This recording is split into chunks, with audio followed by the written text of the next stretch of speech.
things that if I do it myself well, then I can apply to other organizations, and I'm customer zero for everything that I've built. And there's a lot more learning that happens from other organizations and like in how I approach things. Number one most effective thing that was for us is to GTM podcast with Jonathan Moss and Coach K. Tune in now, don't delay. Catch the future on display. In a world of tech. Well, good morning, good evening, good afternoon, everyone. It is I, Jonathan Carford, aka Coach K.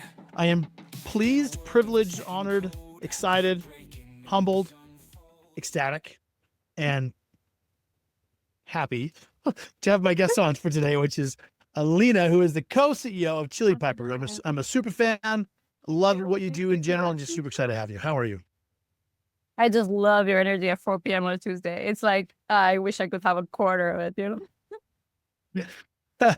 Well, you're very, very kind. You and I have chatted several times. I've been a super fan from the lurking depths of LinkedIn, seeing your stuff and watch you talk about family and the tech and just being real. I think most people would resonate with you in a lot of ways just because you are real and you don't try to, I don't know what the right word is, grandidize? Is that the right word? Grandiose? I don't know what the right word is, but you're very real and humble. Yeah, you know what I mean? People hopefully understand too, but you're just very real and you're not like too out of touch or egotistical. And I just think it's very refreshing to have from someone who is very obviously out there, very excited to be working with people and like all the things you're working with people, like a member of Exit High Five, you're the CEO, Group CMO of New York Pavilion, the co-chair of Women in Tech for Harris, the co-founder and co-CEO of Chili Piper. You're all over the place, which I love. And yet you're one of the most nicest, kindest, and warm energies, which is very nice for me. So just want to say thank you for being you. That means so much to me. I'm an open book for sure online, and I'm never quite sure if I managed to give the right learnings back or talk about the right insights, but hearing it from you, reflected the way I wanted it to be reflected, means a lot. Yeah, you're doing good. Trust me, you're doing just fine. So tell me, my first question I always ask everybody is this. Tell me the non-LinkedIn, non-resume version of you. What are you doing? Why are you passionate, what you're passionate about? And like, give me the backdrop of things that people don't get to hear much. I love this question because I truly believe that it's our why that drives us and like makes us do the crazy things that we do and kind of gets us go after big dreams. And my why has changed. And at the beginning when I started, so I had on my tiny apartment in Communist Romania door, there was a big sign that basically said CEO. And I always thought that I'm going to be the CEO of a Fortune 500 company. And the reason why I wanted to do that is because I wanted to be a savior. I wanted to be a savior to people like my mom that I saw that were working for a factory. I might also work for a factory. They were paid like $200 per month and they were overworked to the bones and constantly miserable. And I thought there has to be a better way to do business. I'm going to do it and I'm going to be the savior and do business differently, ethically, and so forth. And then the realities of building a business hit, and I realized that it comes with unlimited problems. You always get hit by so many challenges, and it quickly dawned on me that I had limited capacity and I would not be able to offer employment to everybody, to the gazillion people that I thought I would be able to help. I had this delusion that I can help 8 billion people have jobs, and like, I don't know how they raised me that way, but like, I really thought that I had superpowers. I did start working very early. I started working when I was 8. So I could see that I was able to be financially independent early on and help my family as well. Early on, I was out earning them.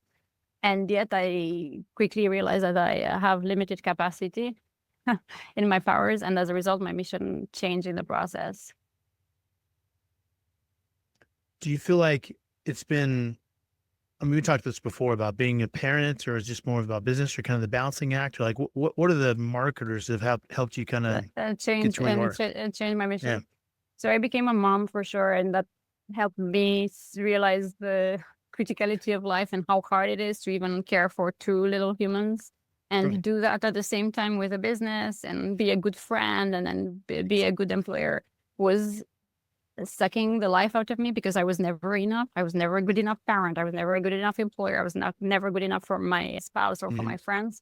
And I realized that joy comes only when I accept that I will never be perfect and I will never be able to be the savior that I always wanted. And that's when it clicked for me that my mission is not to be the savior. My mission is not to be this human being, but to feel joy. And joy comes only from me understanding that I'm limited and I still like myself even when I'm limited. And then hopefully inspire others to feel like self-acceptance as well. My obviously did not grow up in Romania. I grew up in Idaho, and my dad owned a tire mechanic shop. And so I remember as a kid watching him work his ass off for us. And like we at the time we had a big farmer community, so he had to go out and fix tractor tires and that kind of stuff. I used to go out with him when I was a kid and help him. I mean, when I got older, I did it myself. And I remember having the same feeling of saying, I want to save my dad and my family from having to work so hard, because he worked, 100 hours a week trying to provide for a family. And I had the same experience probably 15, 20 years ago when I figured out like I can't save everyone. I can do certain things for my family and my dad, but I had the same kind of aha moment. I was like, I know I can do things, but I'm also very, very limited. And I'll be honest, I had a really hard time with that. Like I don't like thinking that I'm restricted. So it makes sense. I'm like, you can't restrict me. I'm going to save 8 billion people. Just watch me. But you have a reality check. You figure out where your balance is. And I think having people like yourself who are obviously making an impact in the world, but still be very real about it, and I think is pretty refreshing, because like it's also easy to get discouraged on the other side of thinking I can't do enough. Like I'm not enough concept, I think is pretty prevalent in a lot of ways that people don't understand. I see it for me. I see it pop up all the time with people. So you think that too, or am I just crazy? Hey, so it's so fascinating, because I thought it would sound a little bit woo what I'm saying, that I had this mission and then I realized that I was limited in my capacity, and you had a similar realization. Maybe it's us in a certain age group that we have a realization that what we dream might not be possible. I still believe in the power of dream. I still have big dreams for myself, and I creatively get to where I want to go. And yet I think that my biggest transformation came from us having a good financial success with the company, and then realizing, okay, now what? Because it's Right. that there's a limit to financial success for yourself personally, and there's like a limit to how much you can help your parents and like the immediate family. And then you start wondering, then, well, now that I've achieved what I thought I would spend my life achieving, what's next? So it's beautiful journey. In my case, I think that it really helps, and it makes my life a lot easier at work and in any kind of environment, having that kind of personal mission, because otherwise it's really hard to wake up in the morning and have like the drive and the motivation to show up and do the right things. So for me, it's a meaningful shift, and makes my life a lot easier. Yeah. We didn't plan, by the way, we didn't plan to go this philosophical, but I actually love we're going here. But I feel like it's a very fine balance between the push to progress and to, like, I was listening to this podcast from Bob Proctor actually about, we have this drive as humans to become better, to push more, to get more, to do stuff like it's part of who we are. And then we have this other side of like being at peace and being okay with where we are along the journey. It's like this weird delicate balance of like enjoying the now while still pushing, and not letting one or the other, like not letting the now distract you from pushing forward, not let pushing forward distract you from now. It's this weird balancing act that I feel like I'm finally getting in the mode of getting the good both sides, but it's not easy. It's not easy at all, So kind And of cool. I think that it, even though it sounds a little bit woo and philosophical, it does tie back to AI and how I look at AI, because Look at that tie back. I love it. Tell me why. it does a lot of the soul crushing things that we have to do that drain our soul. So Yeah. it helps us a lot with this kind of things. And the most meaningful transformation doesn't actually happen when you use AI for a relationship or to find your path or to like do a business strategy. The most meaningful transformation inside of us happens when we feel a lot of pain. And the pivotal moments where we feel that extreme pain is when we learn the most. And I believe that, and I hope that we will be a lot more attuned to that and more welcoming of it, to be able to understand that AI is a tool to help us progress, but we still have to feel the pain ourselves in order to learn. I'm going to come back to that because I love that topic, because that's something I love to dig in with you. But before we do that, you've been at Chili Pepper for almost a decade now. Did you start 2009? 9 years and a half I started it. Yeah, it's my first company. Right, first company. So you've obviously been through a lot of ups and downs through the market, through like the 2020 thing, and then I mean you've been a part of all of it. through this And more last, resilient, yeah. yeah, yeah, yeah, with this shift, like I'm curious on being, I don't know what the right term would be. A technology has been around through a lot of ups and downs. Like you're not just one, you just launched an AI tech recently, but you're using AI both internally and externally. So like, how have you found yourself shifting how you lead, how you think about the market, like how you even run your company? Like what's been the change in this last, I don't know, 2 years versus the 8 before? I've never felt so much impetus and energy to drive within the company. And the reason for it is because it's a momentous change and we don't often get that kind of thing happen in our careers. Obviously, I was part of like mobile, being the trend, and then, Right. all the other things that came after that. I feel ancient talking about that, but that's my reality. The AI at the beginning, I will not lie, got me into a ball, into bed, and very confused for many weeks because I wasn't sure what my job was, because I could see that AI can replace a lot of people. And here I was, as I was declaring myself at that time, being the savior who's going to create this ethical company and who's going to employ all Right. these wonderful people and we'll all be happy. And yet I was working on things that were replacing people. And that Right. was like way too confusing and I felt too much pain from that pressure. And then I also couldn't fully predict what the economy will look like, what the job market will look like. And this kind of Yeah. uncertainty was quite destabilizing for me for a while. I'm getting to a point where I'm a lot more excited and I'm terrified. There's still a little bit of that. The fact that this uncertainty still creates this kind of tension in my body, yet I've never felt more excited about it. And it's coupled from more multiple angles. One of the angles, for instance, is the fact that the content right now looks so polished online. Like we see all these perfect posts and these perfect videos that are created by AI, and anybody can create this perfect content. To me, it's like a godsend because all of a sudden people reading their scroll and social media, they'll start doubting that it's real, right? You're going to see these perfect skin influencers and Yeah. these gurus that do send these playbooks for like $100 DM below. And you're not going to trust anything anymore. And that's a great thing because you're going to start learning to put less pressure on yourself on the type of thing that you should do. And this whole idea of social media being toxic and giving you anxiety because you compare yourself and all that will go away. You no longer have pressure. You'll not trust the information that you have. So that's a big reset that I think that everybody needed to go back to the drawing board and learn not to compare themselves with others, but learn to craft their own dreams and create their own destiny. In the process of, obviously, everything is confusing for a bit. For most of us, Right. we don't really know what's going to happen. But there's this big reset that I'm really grateful for. And yes, companies are losing employees. And yes, there will be some reduction in force in many places. But overall, in the economy, there are two things that are going to happen that I really love. One, I think that more companies are going to get created and more smaller companies. And in general, people are happier in smaller companies because they can contribute more, so they can be more Right. nimble. And there's this beautiful ecosystem kind of changing on one side. And on the other side, if people are replaced because it can be done with AI, it means that it was soul-sucking tasks. So they were not things that are completely meaningful, that were giving them meaning to their life. So now there's an opportunity to rethink the type of things that they're going to approach to do work that bring them joy, to hopefully being able to do an income. It's a complicated puzzle at societal level of how exactly it's going to shape.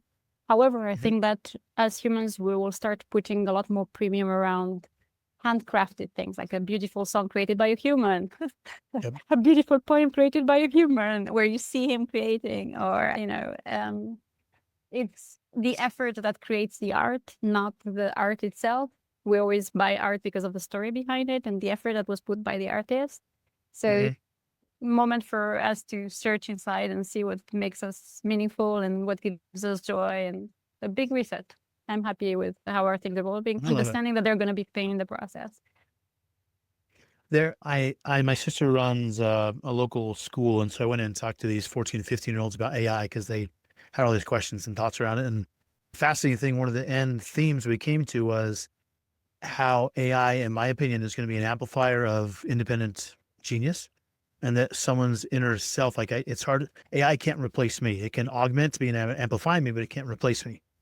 even if AI was as intelligent as I am, there's never going to be an AI who is me. Does that make sense? Or you, or anybody else in the world.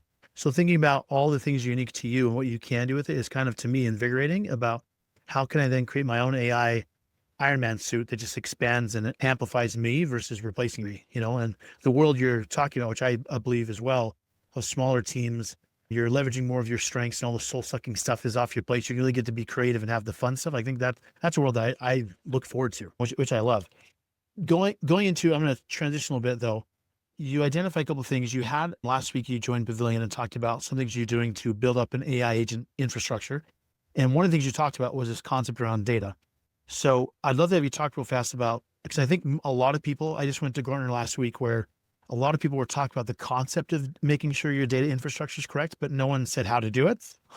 I've done it before, but not many people have. So I want to know from you, like high level, what did you do to identify that's what you needed to do in the first place? And how did you actually execute it to make sure you have the data you need to then build the AI automations and agents you need to have? Does that make sense, hopefully? Mm. I think in our case, the reason why the data transformation and data access happened faster than most other organizations is because myself, I come from a technical background, so I could understand like what could be done and what can be leveraged around data. And also we're a company that serves other operators with tools that help with effectiveness in the GTM funnel. Right. So Right. as a result, I could see a lot of things that if I do it myself well, then I can apply to other organizations, and I'm customer zero for everything that I've built. Right. And there's a lot more learning that happens from other organizations and like in how I approach things. Number one, most effective thing that was for us is to kind of lock ourselves in a room and agree on definitions around what's the first, what does the last touch looks like? Who gets credit for that last touch if like both of us work on that deal? The open opportunities and a qualified sales qualified lead, what does it look like? And You're not talking for approach your it team, not for anybody else. my Just you guys. organization. Yeah. Yeah. For our organizations, put all our sales, marketing data, customer data, product data all in one place. But in order to put it in one place, you have to have some definition of what's an account, what's the sales qualified opportunity, and this basic things. And when you go through the definitions from what's in the best interest of the company, not the best interest of the executive, and kind of leave your ego at the door, you come up with better definitions. So for instance, what we found is that the accounts that have a high propensity to close, so accounts that close really fast for our sales team and they're really happy of receiving them, do not necessarily equate in good accounts for long term because they may not have the high LTV that we want. And we kept putting at the top of the funnel accounts that were churning, and that was like mind-blowing to me that we would do that toward the organization. Yeah. So we changed our definition to make sure that at the top of the funnel, we only look at accounts that have high LTV potential, accounts that don't churn. And those have very different characteristics of what would close fast, right? Totally. So we did that. We spent about a month just on the data definition. And I know that that's kind of painful, but that's what we did. After that, we started pushing everything to Snowflake, from our marketing stack, from our sales stack, from our customer success, etc. And we got to a point where we don't really need all these other tools. Just like the data layer is sufficient with like AI agents on top of it. Mm-hmm. But it took some while to get those definition and agreement with letting the egos of executives at the door and doing what's right for the company to succeed. Yeah. Do you guys use Salesforce, HubSpot as a CRM? What do you guys use right now? Yeah, we're on Salesforce as our CRM. We're on HubSpot as our marketing automation, and we use all sorts of tools for our product, Customer.io, Chameleon. Yeah. So what I'm curious from having the Snowflake, how all the data dumped in, what defining the data you needed to have and make sure everyone's on the same page, and then now having it in a location where you actually can do something with it. What have been some of the outcomes you've been able to do because you've done that hard work of defining it, making sure it's all there and structuring it correctly? Now it's so much fun because you can keep adjusting what accounts for a good customer to go after. So we have different tiers of our accounts, and the definition constantly changes based on what's observed in the market. Because right now, for instance, security teams are doing really well and they're growing, and it's like that's a good segment for us. But again, it kind of changes with market conditions. And another thing that we can do that's like massive unlock for us is that we have all the prospecting customer data as part of our gone calls, and it's highly neatly segmented based on cohorts. And Okay. in our case, it's quite complicated because we have 5 different products with different buying group at each one of these products. And having the intelligence to understand why are people switching from X solution to us? Why are those people resonating to that particular message? Why are they closing in that particular context? What's leading them to come to us? Because now you can like use gong calls from the questions and ask what prompted them to check us out. It's massive unlock, like massive unlock. I don't know how I operated without it. Right. It's funny because this is the world that momentum operates in. It's the same way as this kind of stuff. So are you using, if I can ask some logistically, are you sucking out the data from Gong into Snowflake? So you have the same data in the same place. You have like your marketing data plus conversational data and have a chat with it. Is that what's essentially going Yeah. on? Yeah. It's That's awesome. the Gong transcripts are going through Gemini, and they have additional data that's coming from like the segment and the buyer and what's a customer, what's not a customer. So we did like some prompting on it, but now I can Right. chat and I say, hey, why are people switching against why? What are they bringing as the top reasons why? And what are they complaining about my competitor? And it's All so this stuff. crazy. It's so crazy that what we can That's do. all. Is it anything with MCP yet with that same thing, or is it just all API? No, we just did it through our API. But Cool. yeah, at some point I might productize it also. So I don't know. Depends if Cool. if there's a need for it. We'll see. Yeah. Obviously being in momentum and what you're hearing from you, like there's definitely gold in the conversational data, but the real unlock what you're talking about is the connection between the different, what used to be data silos Mm. of like the marketing data information, the Salesforce information, of the third party data, then you mix with conversational data. That mixture is like so awesome. You can do so many cool stuff with it. You know, it's something I've been geeking out on too. I'm like, this is amazing. I don't know how we did this before. I don't know Um, how we survived without it. Yeah. I don't know either. It's crazy. Soul crushing stuff. I want to pick on that real fast for a second. You mentioned that you said that twice now. It caught my ears for obvious reasons. What have you found as a CEO and thinking about expanding your team, and I shouldn't say expanding your team, expanding revenue and may or may not include humans in that? Like, how do you identify when an AI agent has done enough of a human's tasks to replace that job? And then do you move that human over to something else and retool them? Or like, how do you balance between the human talent and the AI capabilities? So you're not just saying replace everybody, but you're saying, hey, how can I augment the genius that people have? How do you balance that? So I've been in sales. I've been an SDR. I've been an account executive, and I've also been a marketer for 2 years. So I understand the pains of having to do something again and again and again and again and again without being able to be creative in the process and like leverage yourself. So whenever we observe that our SDRs or account executives or our marketers have to do something repeatedly, we know that there's opportunity to build an agent on it. We put it in our Slack channel, somebody volunteers, we build it with an 8-9. And yet, even if you have that kind of scale where the bot can do a lot of your repeated tasks again and again, you will still need input. You will need to give, yes, this is good, you're in the right direction or not. So there's always a human in the loop to validate that the right things are happening. And the way I'm imagining that this is going to evolve is that humans are going to be more and more in charge of kind of organizing the agent system of records, like how the bots interact with each other and how they're getting the data back. And they're going to get better and better at a couple of skills. One is how to strategically orchestrate those things and be good at understanding the dynamics and the complexities of it. And it's not easy, but it's a beautiful puzzle to solve. The other thing is, especially in sales related roles, you're going to have the ability to be fully present with your buyer and be good at what you're really good at, which is forming relationships, helping them go through the transformation, helping them like move as an organization to change, all the type of things that a good salesperson does. And as a result, I think that all the jobs that there are in GTM will be a lot more fun. They'll be more complicated, but for those who truly enjoy the craft of connecting with people in the case of sales, or marketers to solving like complex problems, then becomes a lot more fun to utilize these tools in their favor. As long as there's no fear. Yeah, as long as there's no fear. Yeah, I think that's one thing I'd want to point out for your leadership point is that you said last time how you're pushing your team to think about and to apply AI agents. And so I think that no fear part is absolutely a leadership point of view.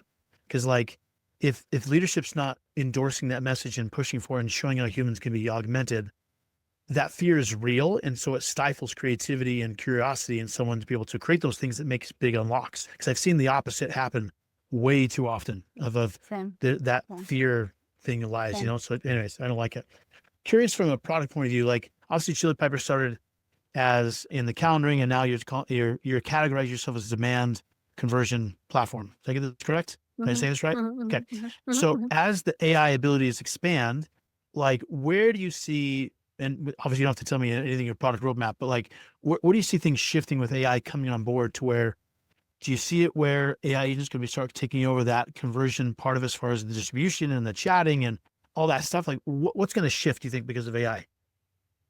So the biggest unlocks in our product are and when we started, we were really associated with scheduling because there was a component of booking meetings in the last mile where qualified prospects would book with sales. Yeah. But the biggest, where we spent most time in our product was, and it continues to be, around lead routing and ensuring that all the complexities around lead routing are taken into consideration, inclusive of cleanliness of data. So when lead comes in, if there's a duplicate or you want to convert, or if there's a duplicate account, cleaning that up, because the path that the buyers have are going to be extremely important to optimize and give people the red carpet now that AI agents exist. And you will not be able to do that with messy data. So we're to some parts of it, we play into that clean data space, and also to making sure that the paths that the customers take are without friction. Yeah. And I know that it sounds so easy, such an easy problem to solve.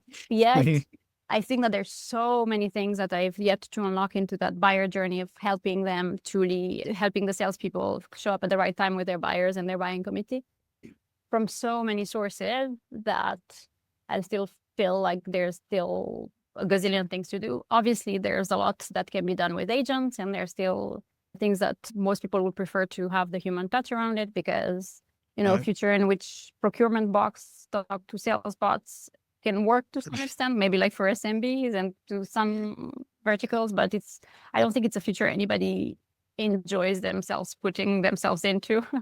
So for sure, there'll be things that remain human, and I enjoy the journey of figuring out the puzzle of helping GTM teams create and convert demand. Do you feel like the world of, like, as an example, I read this interesting article from a SEO guy who's been nerding out on SEO, where instead of a website being I don't know if stagnant's the right word, let's just say like how most websites are now, of having the pages and the menu and all that stuff, that it turns into like this almost promptable experience to where the website becomes personalized to someone's experience. Does that make sense? Which is a fascinating concept in and of itself. But do you see things like that? Or like an example, there's tech out there who've come out with like avatars or something on the website itself. You can actually have a dynamic conversation with like AI can show you demos, like all this stuff. Is that like a world you see yourself getting into as well with the demand conversion, or do you feel like that's we started building all sorts of, we have beta customers on that kind of experiences, and it's mind-blowing. It's really powerful that you can give this kind of personalized experience to your buyers per segment. It's a bit more difficult than it appears, because you have somebody that's coming on an IP, but it doesn't mean that you know what organization they're coming from and what segment, because maybe there's a VPN and maybe they're not working from home. And, you know, there are a lot of complications around identification, but yet you can still ask a few questions to give them that red carpet and give them access to a human when they need access to a human, give them access to all the information that they might need to do research, provided that you do a good job in creating the trust, because most of the time, whenever you reading materials from vendors, you're going to assume that they're biased. So you want to create the human experience even through AI, and create a good trust between your buyers and what you're selling. It's a beautiful puzzle to solve. Yeah. Well, I can't wait to see some of the fun stuff. It sounds exciting already. I love it. Let me ask you, I have two questions I'm asking, and I'll let you go. The first one is for leaders in the podcast who are listening to this kind of stuff. And let's just say this whole AI world sounds incredibly exhausting and overwhelming, because it can be at times. What is the advice you'd say, or you've already said to people already, to say, if you haven't done anything, this is the stuff you need to do. Like, what's that piece of advice you say right now in 2025, May 27th? What would be the thing you'd tell people that need to be done right now? I see that people understand the power of talking to ChatGPT for like any kind of real strategy, email, or content, whatever challenge they might have, or even on the personal level. Yet I think that they're missing out on a lot if they don't start using AI as a digital employee that might help them with repeat things, an agent that could do things for them. And it's actually not that complicated to build an agent. And my hope is that everybody just plays with it and understands the capacity and like Yeah, what it can do for them. I think they'd be less afraid actually if they would. I 100% agree with you. Okay, I lied. I have two more questions. Oh, agents. What do you guys use for building agents right now? Using a Zapier, a Mind Studio, or NAN? And 8.9 and 8.10. NAN? Cool. Okay, good. Because Mhm. I love NAN. I was just geeking out on it early this morning, which is fun. Okay, now I have one last question, which is not just for your company, but in general. What do you think is going to be the major shift that people are not ready for when it comes to AI and go to market in the next year or two? I think most people will just have to let go of their egos of what their job they thought looks like and completely reinvent themselves. We're all phoenix in the ashes right now. Fascinating. I 100% agree with you, by the way. I Mm. think there's a lot of people who are, again, overwhelmed. The thing I've been hearing from a lot of people in the academy and other places that just like can't keep up. And I'm like, just start with where you are and go from there. Because that's the best place to go. Because if you try to compare yourself against some NAN automation crazy person on LinkedIn, it's just, you can't get there by comparison. It's like, you got to start where you are and add some things in, and then you can get there, which I love. Alina, No pressure thank you on so much. ourselves. None of us is expert. None of us is perfect. We're all figuring it out together. I know. I tell people all the time, I'm not an AI expert. I'm an AI nerd. I'm not an expert. I know experts, but I'm not an expert. I just love this stuff. I'm a geek for it. So it's just stuff I love to do. But I just want to say thank you so much. Like, nothing but an honor and privilege, and just wanted to say thank you so much. I want to make sure that people know, if they don't know, chilipiper.com. I'll make sure the website and your LinkedIn's in the show notes. But I just want to say thank you, and just nothing but a pleasure talking to you. I'm the lucky one. Thank you for inviting me. Thank you, dear. Thanks for listening to the GTM AI podcast. Please follow, subscribe, like, comment, and come back for more.